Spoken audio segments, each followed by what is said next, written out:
नमस्कार, मैं धनंजय कुमार, द नागरिक में आपका स्वागत है। आज बुधवार है और बुधवार को हमारे साथ होते हैं सुबह 9 बजे जम्मू आनंद, जिनको मैं जम्मू भाई कहता हूँ। जम्मू भाई नमस्कार, आपका स्वागत है। नमस्कार। जम्मू भाई जो है नागपुर में है, अपने ऑफिस में बैठे हुए हैं।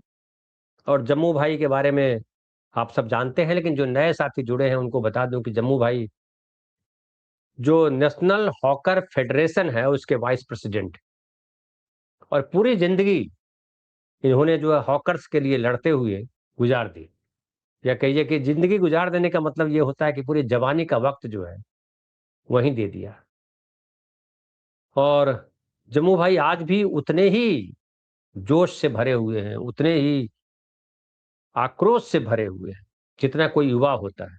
ये कहते हैं ना कि जेन जी जेन अल्फा। जम्मू भाई अभी अपनी उम्र को पार कर गए हैं और बार बार वो अपनी उम्र को पार करके नई उम्र में आ जाते हैं, जेन अल्फा में पहुंचे हुए हैं। अब देखिए उनके गले में देखिए दो तरीके के गमछा टाइप चीजें बंधी हुई है, जिसको लोग पट्टा बोलते हैं। पट्टा मैं नहीं बोलता हूँ, लेकिन पटका बोलते हैं महाराष्ट्र में, पटका। और पटका जो है एक रेड भी नहीं है, मैरून कलर है, रेड ही भी कह सकते हैं। और दूसरा नीले नहीं, कलर का है। एकदम रेड है भाई। कोई एकदम रेड है, कोई मिलावट नहीं है। कोई मिलावट नहीं। हमारे यहाँ इसको बोलते हैं एक रंगा, एक रंग हाँ। का। उसको रेड को बोलते हैं हमारे गांव में, एक रंगा। तो एक तो रेड कलर है, दूसरा नीला कलर है, और तीसरा जो उनकी शर्ट है या टी शर्ट है वो व्हाइट कलर की है। ये जम्मू भाई, तिरंगा हमारे देश की पहचान है। तिरंगा की हम अक्सर बात करते रहते हैं।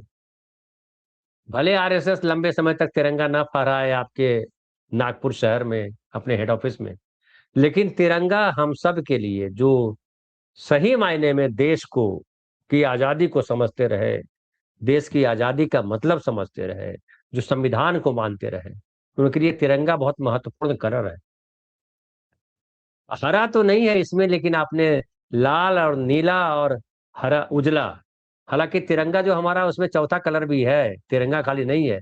जो चक्र है बीच में वो नीले कलर का है ना।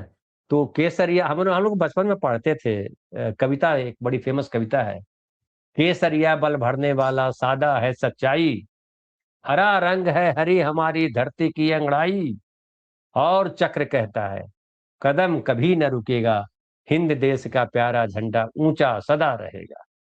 ये हम लोग पढ़ते थे बचपन में। और न केवल पढ़ते थे, बल्कि 15 अगस्त हो या 26 जनवरी हो, जब हम लोगों के यहाँ प्रभात फेरी निकलती थी, उसमें प्रभात फेरी मतलब सुबह सुबह हम लोग स्कूल जाते थे और बड़ा उत्साह रहता था। और हम लोग गाया करते थे, 15 अगस्त आज है भारत आजाद है, 26 जनवरी आज है भारत आजाद, ऐसा गाया करते थे हम। सही बात। अभी भी लोगों में है, बच्चों में है, लेकिन अभी बनावटीपन ज्यादा कर दिया है लोगों ने। हर चीज को प्रायोजित कर दिया है। जो एक होता था स्वतः स्फूर्त, वो भाव गड़बड़ा गया है। और खास करके गरीबों को ऐसा लगता है कि ये देश किसका है। नागार्जुन की एक फेमस कविता है, लेकिन मैं उस पर नहीं जाता हूं। ये देश किसका है। आरएसएस के लोग कहते हैं, बीजेपी के लोग कहते हैं, आप ये मत सोचिए कि देश ने आपके लिए क्या किया, आप ये सोचिए कि आपने देश के लिए क्या किया। लेकिन मुझे लगता है गरीब आदमी के लिए, कमजोर आदमी के लिए, पिछड़े आदमी के लिए देश बहुत जरूरी है, कि देश उसके सपोर्ट में खड़ा हो, देश उसके लिए खड़ा हो, न कि देश अपेक्षा करे कि ये कमजोर आदमी हमारे लिए खड़ा हो। ये जो 81 करोड़ लोग जो 5 किलो अनाज पे हैं, वो भी देश के लिए करना चाहते हैं, लेकिन देश के लिए नहीं कर पा रहे हैं। इसके लिए कौन दोषी है। जम्मू भाई, वो नागरिक दोषी है 81 करोड़, या देश की सत्ता पर जो वोट लेकर के बैठे हैं, 81 करोड़ लोगों का वोट लेकर के बैठे हैं, वो दोषी है। यहीं से शुरू करते हैं आज। नमस्कार धनंजय भाई। आपने अपनी प्रस्तावना में मेरे पट्टों के रंगों और मेरे शर्ट की रंग, इस पर इसको जोड़ते हुए तिरंगे तक आए आप। तो मैं ये कहना चाहता हूँ कि हाँ, तिरंगे में जो चार आ, रंग है, उसका भी कोई एक महत्व है। जिस तिरंगे को 22 जुलाई 1947 को हम लोगों ने अपनाया, स्वीकार किया, और 3 और चौथा रंग के पीछे भी एक सोच थी, उसके भी पीछे एक मीनिंग है, अर्थ है। क्योंकि जो केसरिया है वो इस बात को प्रतिबिंबित करती है कि हिम्मत, ताकत, इसको प्रतिबिंबित करती है। जो सफेद है वो सच्चाई और शांति को प्रतिबिंबित करती है, और जो हरा है वो एक प्रकार से विकास, ग्रोथ और जमीन, मतलब खलिहान, खेती, इसको जो है प्रतिबिंबित करती है। और अशोक चक्र जो है वो इस बात, यानी जो 24 उसके जो स्पोक्स है, इस बात को प्रतिबिंबित करती है कि सच्चाई, विकास और निरंतर गतिशील, मतलब ये जो देश है, एक समाज है, वो निरंतर गतिशील है, वो कहीं रुक नहीं सकता। तो ऐसा उसके भाव है।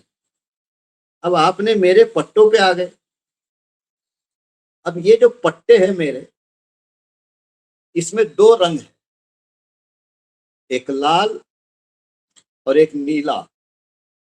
हम आंदोलन के कार्यकर्ता है तो हमारी रंगों की भी थोड़ी सी परिभाषा अलग। हम जब नीला पट्टा पहने हैं जय भीम का, तो ब्राह्मणवादी समाज को दफनाने का वो एक चिंतन, चातुर्वर्ण समाज व्यवस्था को दफनाने का वो प्रतिबिंब है। समता, बंधुत्व को प्रतिबिंबित करने वाला वो जय भीम है। संविधानों के मूल्यों को जीने वाला और संविधानों के नैतिक मूल्यों के बुनियाद पर देश को कायम करने वाला वो जय भीम का नीला पट्टा है। और दूसरा लाल, लाल सलाम, ये मनुष्य समाज में आर्थिक, सामाजिक, सांस्कृतिक, राजनीतिक जो शोषण है, मानव के द्वारा, इंसान का किए जाने वाला शोषण, जो उस शोषण पे आधारित व्यवस्था को दफनाने का ये लाल रंग, जो श्रम है, जिस श्रम के बदौलत निर्माण किया जाता है, चाहे वो संपत्ति का निर्माण हो, चाहे हम खुद जीने के लिए मेहनत करते हैं, उसका जो प्रतीक है, मतलब जिंदा रहने की जो शर्त है श्रम, उसका प्रतीक है लाल। और श्रम की सत्ता, संपत्ति के निर्माण करने वालों की सत्ता, चाहे वो हमारे कल कारखानों में काम करने वाले मजदूर हो, चाहे खेत खलिहानों में काम, अनाज उगाने वाले किसान हो, और फिर समाज के अंदर वो जो घटक जो श्रम के बदौलत इस समाज को जिंदा रखता है, उस श्रम की सत्ता को स्थापित करने का मानक है लाल। और यही एक नए समाज, भारत के परिवेश में अगर हम ध्यान देंगे, समझने की कोशिश करेंगे, तो एक तरफ पूंजीवाद को दफनाना और दूसरी तरफ ब्राह्मणवाद को दफनाना और समता पे आधारित शोषण विहीन समाज व्यवस्था को निर्माण करने की जो 2 धारा है, वो लाल और नीला है। वो पट्टा मैंने पहना। तो इसलिए ये सिर्फ पट्टे नहीं है, ये कुछ कहना भी चाहते हैं। जी, लेकिन जम्मू भाई, आप जो कह रहे हैं, नरेंद्र मोदी जी ने 15 अगस्त को जो संबोधित किया, उसमें नक्सल जो है, दिमागी नक्सल दिमागी नक्सली, उन्होंने खास उल्लेख किया, नया शब्द दिया है भारतवर्ष को। पहले आता था नक्सल, आता था नक्सली बोलते थे, बाद में उसको कहा गया अर्बन नक्सल, और अब दिमागी नक्सल। तो दिमागी नक्सल नरेंद्र मोदी जी ने क्यों कहा, इसको जरा समझ पा रहे हैं, जरा उसकी व्याख्या कीजिए, जरा समझे। देखिए धनंजय भाई, ये अर्बन नक्सल नरेंद्र मोदी कोई आज से नहीं कह रहे, बहुत पहले से कह रहे हैं। ये बात सही है। इस वक्त जिस पार्श्वभूमि में उन्होंने अर्बन नक्सल की चर्चा की, और अब तो दिमागी नक्सल कह दिया, अर्बन नक्सल से आगे हाँ, चले गए। वो गांव में भी हो सकता है, कहीं भी हो सकता है, तो दायरा अब जो बढ़ा है दिया उसका। उसका दायरा इसलिए बढ़ा दिया कि जिस पार्श्वभूमि में उन्होंने अर्बन के आगे निकलकर दिमाग तक चले गए, क्योंकि वो जो पढ़ने लिखने वाले जो छात्र थे जंतर मंतर, जिन्होंने इस सरकार की नाक दबा दी, और जो भय था मोदी अमित शाह, इस भय को तार तार कर दिया, और ये दोनों को चौराहे पे खड़ा कर दिया, और चिटकुले में कार्टून बनाने योग्य बना दिया। तो वो कावड़ धोने वाला नौजवान नहीं है, वो स्कूल कॉलेज में जाने वाला नौजवान है। इसके लिए उन्होंने अभी अर्बन नहीं कहा, क्योंकि गांव गांव में अब छात्र जग रहा है, अल्फा जग रहा है, जेन जी जग रहा है। तो इसके लिए अब उन्होंने कहा दिमागी नक्सल। मैं दिमागी नक्सल इस शब्द प्रयोग का स्वागत करना चाहता हूं, और आपके इस चैनल के माध्यम से भारत के सबसे लफाज प्रधानमंत्री नरेंद्र मोदी, इनका तहे दिल से अभिनंदन भी करना चाहता हूं। मैं इसलिए अभिनंदन करना चाहता हूं कि नरेंद्र मोदी पहली बार 12 साल में सच बोला। सच क्या बोला है?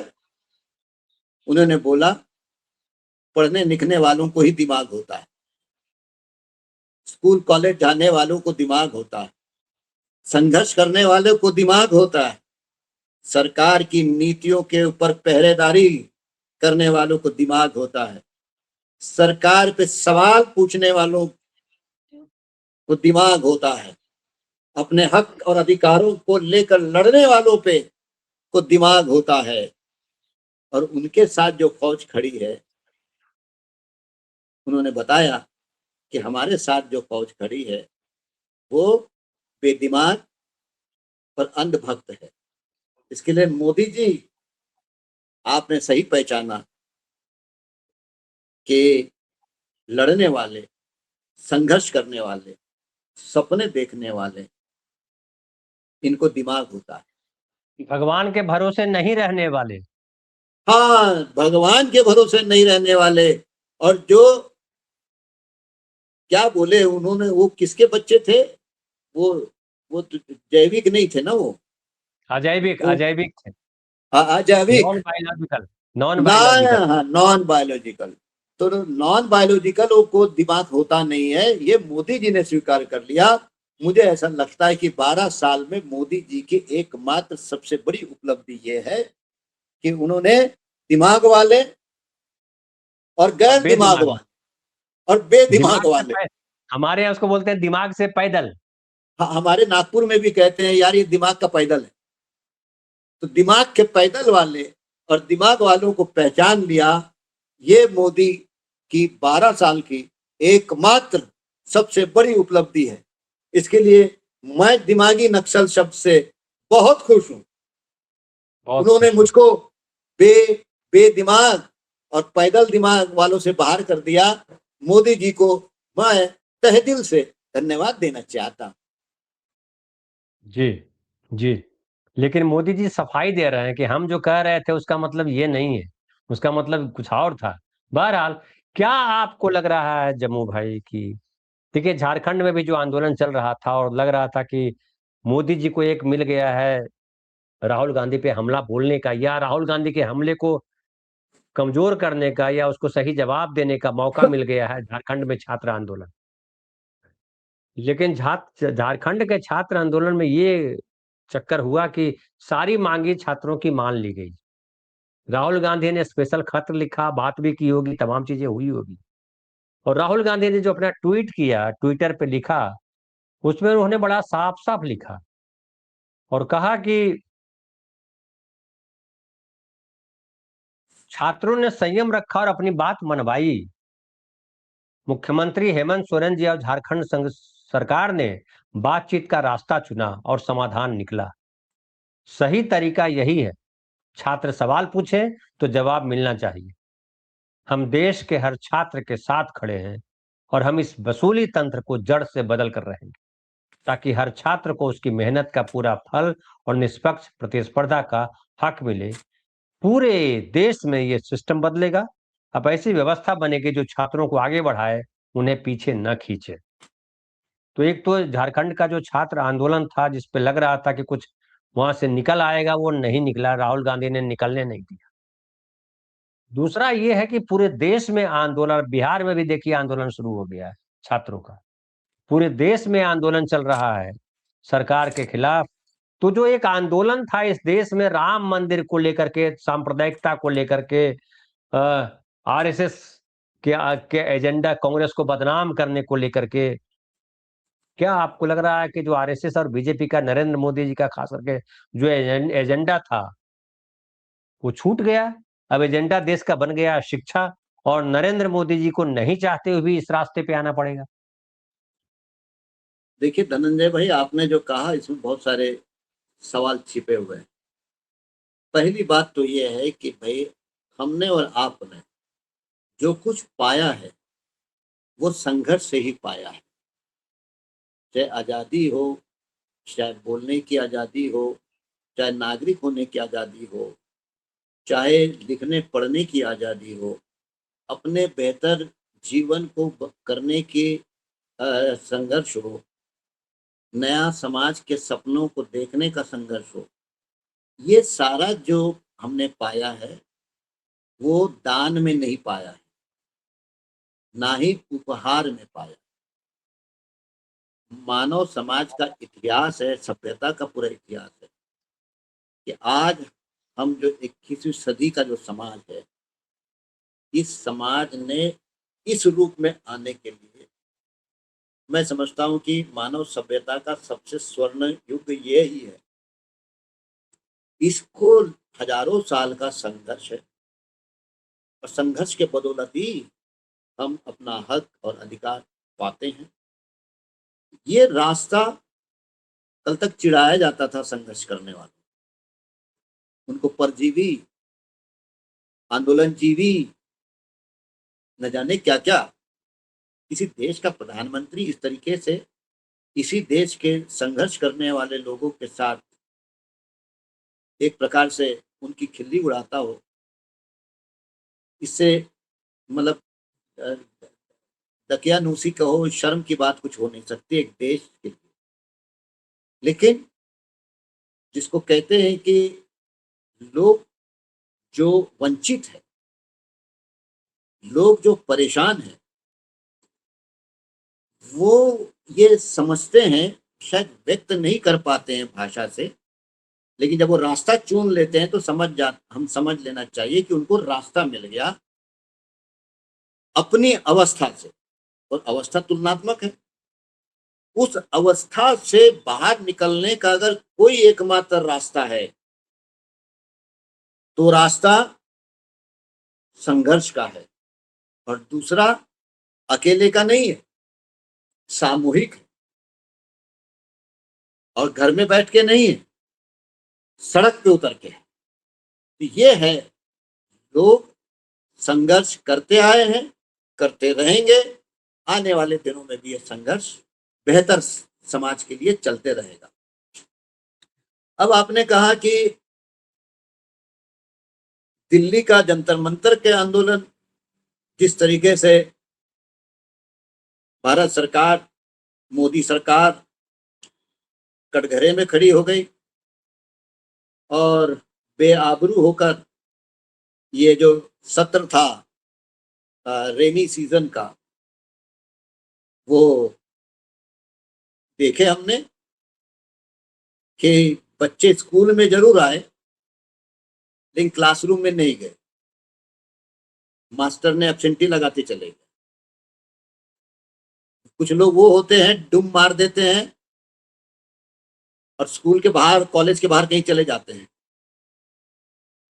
लेकिन कॉलेजेस के अंदर वो जो होते हैं ना स्वयं घोषित नेता लोग, जो एक ही कक्षा में कई बार फेल हो जाते हैं और अनावश्यक लीडरी करते हैं, तो वो लोग कॉलेजों में आते हैं लेकिन कैंटीन में बैठे रहते हैं, क्लासरूम में नहीं जाते।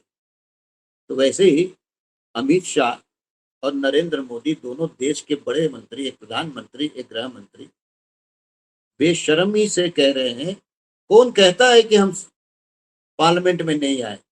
अरे पार्लियामेंट का मतलब ये नहीं है वरंडा पार्लियामेंट का। पार्लियामेंट का मतलब ये है, और खास करके जब सदन चल रही हो तो मंत्री होने के नाते सदन में बैठना होता है। तो आप बगल के कमरों में बैठे हो और सदन में गए नहीं। मैं तो सोचता हूं कि इस पर दोनों को डिस्क्वालीफाई करने की कोई पिटीशन होनी चाहिए, क्योंकि हम समझ सकते हैं कि नहीं, बिल्कुल बिल्कुल, ये बिल्कुल होना चाहिए, कानून बनना चाहिए कि जब संसद सत्र चल रहा हो तो प्रधानमंत्री, गृह मंत्री, तमाम मंत्री अगर वो बीमार नहीं हो, अगर वो कोई ऐसी परिस्थिति न बन गई हो कि नहीं आ सकते, तो सबका वहां उपस्थित रहना अनिवार्य है। ऐसा किया जाना चाहिए। ये मैं तो आगे जा रहा हूं। आप अगर पार्लियामेंट चल रही है और पार्लियामेंट के अंदर हो और सदन में नहीं है, तो ये सदन का अपमान है, जानबूझ के किया गया अपमान है। क्योंकि देश में सदन के अंदर बहस का उत्तर कौन देगा? प्रधानमंत्री को देना होता है आखिरी में, और प्रधानमंत्री विदेश दौरे में है तो समझ में आता। आप भाई पार्लियामेंट के अंदर रहते हो, चेंबर में बैठे हो, सदन में नहीं आ रहे, आपकी मर्जी का नहीं है ये, आपकी निजी संस्था थोड़ी है कि उसकी जनरल बॉडी चल रही है और मैं नहीं जाऊंगा। ये संवैधानिक संस्था है और आपको संवैधानिक जिम्मेदारी का निर्वाह करना है, और आप सचेत होकर उसका निर्वाह नहीं कर रहे हो, इसका मतलब आपने एक असंवैधानिक हरकत की है। और एक दिन नहीं, पूरे 20 दिन किए हो तो डिस्क्वालीफाई होने चाहिए। क्योंकि बिना बताए अगर 3 सदनों में सांसद नहीं जाएगा तो जो स्पीकर है उनकी सदस्यता खत्म कर सकता है। तो भैया आप तो वहां थे। तो ये एक बात। दूसरी बात, जंतर मंतर के आंदोलन जो हुआ उससे जिस तरीके से केंद्र सरकार कटघरे में खड़ी रही, केंद्र सरकार और बीजेपी ने खास करके, आरएसएस ने खास करके अपनी साख को बचाने के लिए झारखंड के आंदोलन का नेतृत्व करे।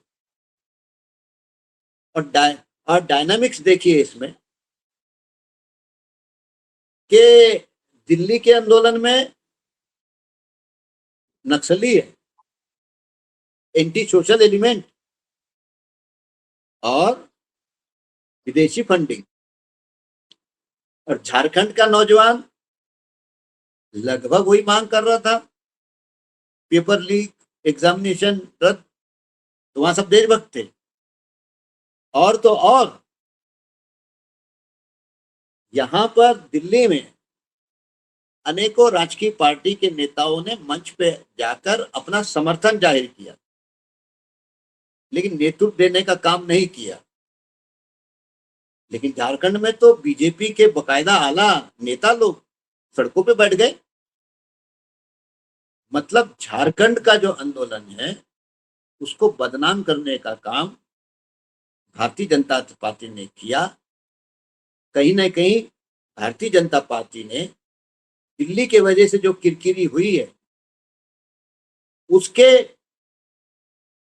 मतलब क्या कहेंगे कि उस किरकिरी से अपने आप को बाहर निकालने के लिए इस आंदोलन का इस्तेमाल किया, जिस आंदोलन में वहां के मुख्यमंत्री पहले दिन से बात कर रहे हैं, उनकी मांगे मान रहे हैं, एक के बाद एक चर्चाओं का दौर चल रहा है। तो यहां तो कुछ नहीं हो रहा था और बाद में तो उन्होंने कल जो निर्णय ले लिया 2014 से सारे कैंसल, जितने लीक हुए सारे कैंसल लो। तो ये आंदोलन और झारखंड के आंदोलन में जो बुनियादी फर्क था, झारखंड के आंदोलन में भारतीय जनता पार्टी राज्य सरकार के खिलाफ और दिल्ली के आंदोलन के वजह से अमित शाह और मोदी की जो किरकिरी हुई है उसको कहीं ना कहीं संभालने के लिए इस्तेमाल किया। लेकिन राहुल गांधी ने एक बात कही कि भाई स्टूडेंट्स लड़ रहे हैं, उनकी डिमांड जायज है, तो सरकारों को उनके साथ बातचीत करनी पड़ेगी, उनकी बातों को सुननी पड़ेगी, डिमांड जायज है, उन डिमांड को स्वीकार करनी होगी। तो राहुल गांधी ने ये नहीं देखा कि झारखंड की इस वक्त की पार्टी में उनकी भी पार्टी शामिल है या झारखंड मुक्ति मोर्चा ये इंडिया अलायंस की घटक दल है। उन्होंने उसके ऊपर उठकर बात कही। भारतीय जनता पार्टी, आरएसएस और मोदी अमित शाह की सरकार वो धैर्य और वो बड़ापन, वो बड़ा दिल दिखा नहीं पाई, पौनी रह गई। यही दो आंदोलनों से सिद्ध हुआ है। जी, लेकिन एक एक एक जो सवाल बनता है और जम्मू भाई, कि क्या आपको लग रहा है कि हालांकि अभी चुनाव में बहुत दिन है, लोकसभा का चुनाव होने में बहुत समय है, मैं एक सोच रहा था कि समझिए जो 75 के अगर हम याद करते हैं, इमरजेंसी के दिन में जाते हैं, तो इमरजेंसी के समय नेता लीड कर रहे थे आंदोलन को। जो आंदोलन हुआ उस सब में नेता लीडर थे और आम आदमी बहुत ज्यादा एक्टिव नहीं था, आम आदमी का हर वर्ग एक्टिव नहीं था। आज लग रहा है कि नेता लीड कर रहे हैं, वो साइड हैं, नेता नेता भी लीड कर रहे हैं, लेकिन वो उस तरीके से जमा नहीं है। आम आदमी, आम पब्लिक, आम लोग, बच्चे जिनके पास वोट देने का भी अधिकार नहीं, वो भी सब सड़क पे उतर आए हैं। क्या आपको लग रहा है कि इमरजेंसी के समय से ज्यादा खतरनाक स्थिति आज हमारे देश में है, ऐसा दिखाई पड़ रहा है? और इसका क्या परिणाम आपको दिखाई पड़ रहा है, कल को क्या हो सकता है? मैं ये कहना चाहता हूं कि अभी का जो आंदोलन है इसकी व्यापकता जो है इमरजेंसी के आंदोलन की तुलना में फिलहाल कम है, क्योंकि इमरजेंसी के आंदोलन में राजकीय पार्टियां थी, विचारधाराएं थी, स्वतंत्रता आंदोलन से निकले हुए नेतागण नेतृत्व कर रहे थे और फिर किसान भी थे, नौजवान भी थे, वगैरह वगैरह सारे लोग थे। लेकिन फर्क ये था कि उस दौर में समाज में सत्ता का भय नहीं था। यूपीए उपा जो है, अनलॉफुल प्रिवेंशन एक्ट जो है, वो उस वक्त नहीं था। आज तो वो है जिसके अंतर्गत करीब आंकड़े बताते 19,000 लोगों पे केसेस दर्ज है। आज भय का माहौल। उस समय सत्ता आरएसएस के हाथ में नहीं थी, उस समय फासिज्म का खतरा नहीं था। उलट उस आंदोलन ने आज के फासिस्टों को, आरएसएस को पहली बार देशव्यापी मंच प्रदान करके घोर अपराध इस देश के साथ हुआ। आज जो है सत्ता संवाद नहीं करना चाहती। आज की सत्ता संघर्ष को स्वीकार नहीं करना चाहती। आज की सत्ता संवैधानिक और लोकतांत्रिक प्रक्रिया को मानती नहीं है। ये बहुत गुणात्मक फर्क है 76-74 के दरमियान और आज 25-26 के दरमियान में। लेकिन भय जो है, भाई फांसीवाद भय तो निर्माण करती है ना समाज में।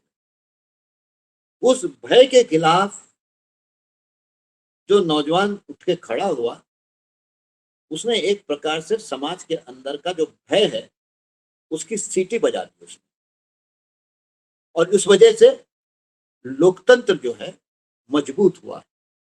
उस वजह से आज उस स्कूल के जो बच्चे हैं, बिना किसी नेतृत्व के वो साहस उनमें आया है कि नहीं, खड़े हो जाओ, चलो गेट के सामने खड़े हो जाएंगे, मांगेंगे टीचर दो, पानी दो, शौचालय दो। ये हिम्मत। और जब समाज में आम आदमी, बच्चे हो, कोई भी हो, अपने अधिकारों को लेकर संघर्ष के मैदान में उतरता है तो लोकतंत्र ज्यादा प्रगल्भ होती है। The democracy gets matured when the common man asserts for their rights and take to the streets। ये है। तो इसलिए आज का जो संघर्ष है, ये संघर्ष अंततोगत्वा एक राजकीय संघर्ष में तब्दील होगा, जिस राजकीय संघर्ष का केंद्र में रहेगा देश का संविधान, देश का लोकतंत्र, देश की धर्मनिरपेक्षता और देश की गंगा जमनी कल्चर। ये उसके केंद्र में रहेगा। और जो लोग पीछे दरवाजे से धर्म के आड़ में भावनाओं के साथ खिलवाड़ करके एक बार फिर चातुर्वर्ण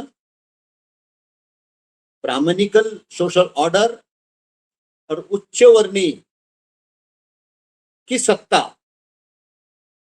जिसके साथ दुनिया का साम्राज्यवाद, पूंजीवाद और देश के इजारेदार के गठजोड़ की सत्ता कायम करना चाहते हैं, उसके खिलाफ वो संघर्ष अंततोगत्वा ले जानी पड़ेगी और उस दिशा में जाएगा। ये ले जाने का काम राजकीय शक्तियों का, जनवादी धर्मनिरपेक्ष प्रगतिशील शक्तियों की ये जिम्मेदारी है। और मुझे लगता है कहीं ना कहीं देश की राजनीति में वही अभी चर्निंग चल रही है। और हम देखते हैं कि राहुल गांधी अपने हर बयान में, अपने वक्तव्य में, चाहे संसद के अंदर हो चाहे संसद के बाहर हो, वो आरएसएस को कहीं ना कहीं निशाने में लेते हैं। और ये बहुत जरूरी है, ये बहुत जरूरी है कि आरएसएस को निशाने में लिए बगैर इस वक्त समाज के अंदर जो ध्रुवीकरण है, उस ध्रुवीकरण का मुकाबला या उसमें से बाहर निकलना मुश्किल है। और इसलिए जब समाज में कांवड़ियों पे हेलीकॉप्टर से फूल बरसाओ और पढ़ने लिखने वालों पे डंडे बरसाओ, ये फासिज्म का मुकाबला करना अगर हो तो आरएसएस को कटघरे में खड़े करना पड़ेगा। और हम लोग उस दिशा में मुझे लगता है जा रहे हैं। और ये एक देश के दृष्टिकोण से, समाज के दृष्टिकोण से एक सही दिशा में जो है डेवलपमेंट्स, गतिविधियां जो है हो रही है। जी, बहुत बहुत धन्यवाद जम्मू भाई, अपने बहुत बढ़िया सारे प्रश्न को रखा, उनके उत्तर, और सारे प्रश्नों के उत्तर बड़े सही तरीके से रखे और विस्तार से बताया आपने। आपका बहुत बहुत आभार, और जो साथी देख रहे हैं आपका भी आभार। मिलते हैं फिर शाम की चौपाल नमस्कार। में।